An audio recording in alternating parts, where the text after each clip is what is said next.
Salut les amis, vous êtes avec Yohan Farah.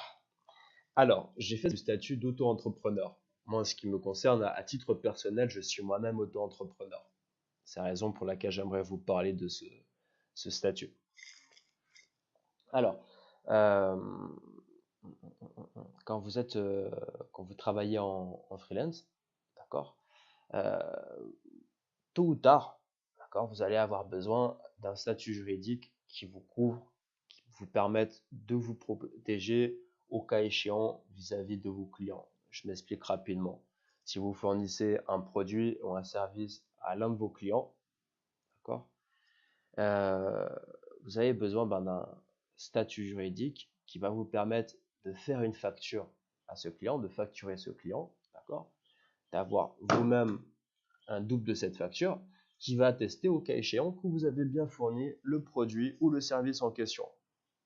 Au cas où vous avez affaire à un client qui ne soit pas honnête, chose qui arrive. Alors, donc comparé donc au statut à la SARL, à la SARL, d'accord, le statut d'auto-entrepreneur est beaucoup plus souple.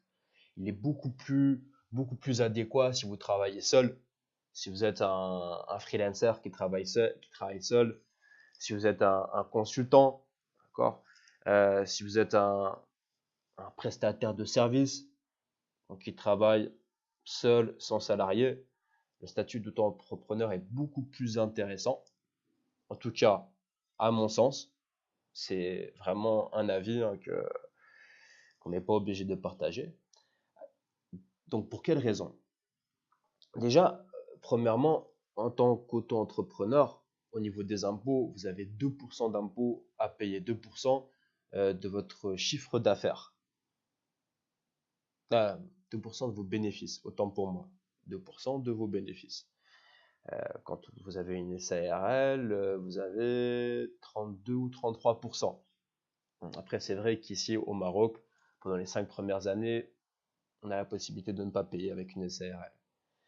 Euh, Moi, la vraie raison qui m'a poussé vers le statut d'auto-entrepreneur, c'est celle-là. Moi, en ce qui me concerne, j'ai pas besoin de local pour travailler. J'ai pas de, comment dire, je ne fabrique pas et je ne commercialise pas un produit physique qui me demande d'avoir des machines, de stocker du matériel et d'employer des gens. Il faut savoir que quand vous avez une SARL, vous devez déclarer un local avec un bail commercial. Et un bail commercial coûte beaucoup plus cher qu'un un bail de classique, tel Saken. Donc là, vous avez la possibilité de déclarer que vous travaillez chez vous et vous allez rien payer de plus que ce que vous payez déjà pour, euh, pour la location de votre maison, de votre appartement.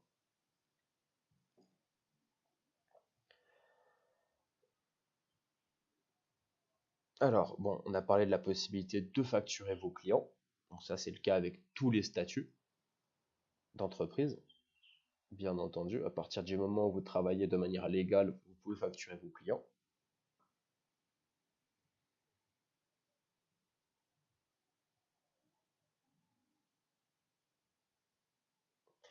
Donc si jamais vous ne faites pas de chiffre, bon, chose que qu'on n'espère pas, donc vous n'avez aucun impôt à payer, mais je pense que ça c'est le cas pour tous les. Je suis pas sûr, mais je crois que c'est le cas pour tous les statuts d'entreprise. Donc là, oui, comme on a dit, donc si vous avez une activité industrielle ou commerciale ou artisanale, vous avez 1% sur votre chiffre d'affaires, donc sur le chiffre d'affaires, et 2% pour de la prestation de service. Donc moi, je fournis de la prestation de service, moi j'ai 2% d'impôt à payer sur mon chiffre d'affaires. Donc tout à l'heure, j'ai parlé du bénéfice, je me suis trompé sur le chiffre d'affaires. Après, moi, j'ai pas de charge, donc mon chiffre d'affaires et mon bénéfice, ça revient au même en fait, parce que je fournis de la prestation de service. La procédure qui est beaucoup plus simple que quand vous montez une SARL, d'accord. Euh, je vais vous en parler juste après. et vous n'avez pas besoin de prendre et de payer un comptable. Ça, c'est très, très, très intéressant. Alors, maintenant, on va passer aux démarches, d'accord? Si vous êtes intéressé quant au fait de s'inscrire au statut d'auto-entrepreneur.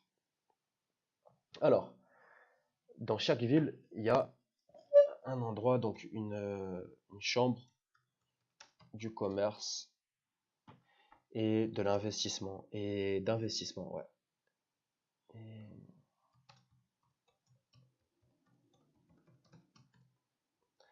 Donc, moi, j'habite à Marrakech.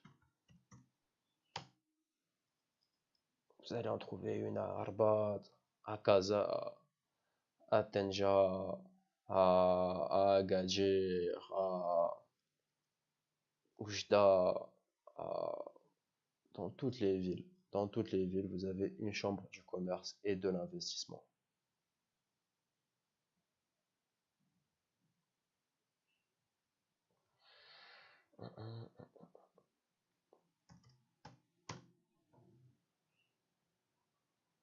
Donc voilà, chambre du commerce, d'industrie et des services, plus exactement. Chambre de commerce, d'industrie et des services. Ouais.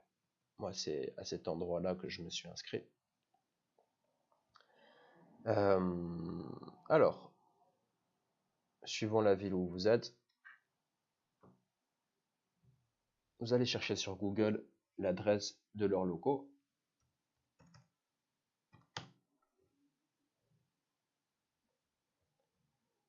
Donc, visiblement, à Casa, vous en avez même plusieurs.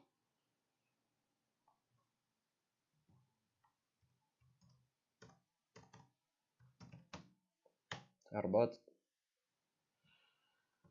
Voilà, vous avez l'adresse qui est là.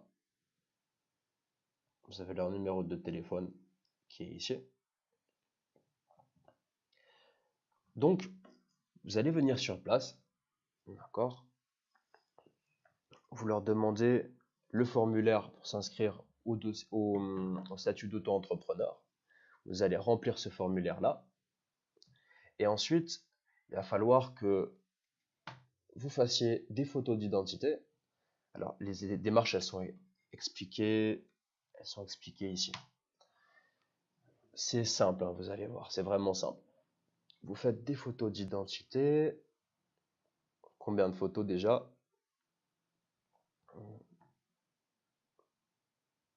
Alors, une photo, d'accord? Photo que vous pouvez faire chez n'importe quel photographe. Vous leur dites que c'est une photo, voilà, pour des démarches. Voilà, 35 par 45. Et une photocopie de votre carte d'identité. Donc, je répète, vous vous rendez sur place, d'accord, à la chambre de commerce, d'industrie et de services de votre ville.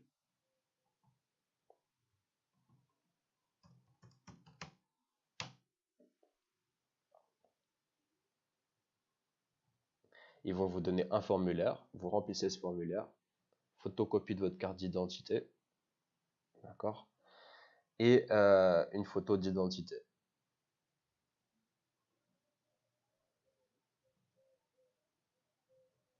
D'accord. Une fois que vous arrivez sur place, donc là ils n'en parlent pas sur le site, il y a 200 ou 230 dirhams d'impôts à payer. Donc voilà.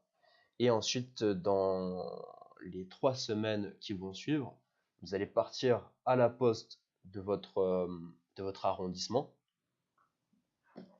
la poste centrale de votre arrondissement, pour aller chercher votre carte. Ça prend 2 à 3 semaines. Moi, ça a pris 3 semaines. D'accord, pour chercher votre carte. Donc c'est une carte. Est-ce qu'il y a une photo de la carte en question ici? Vous allez voir à quoi ça ressemble.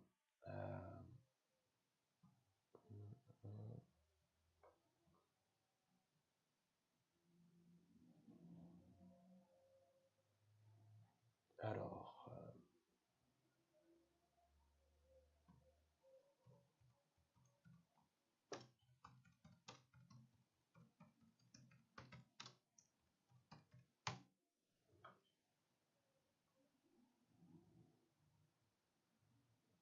voilà, ça ressemble à ça.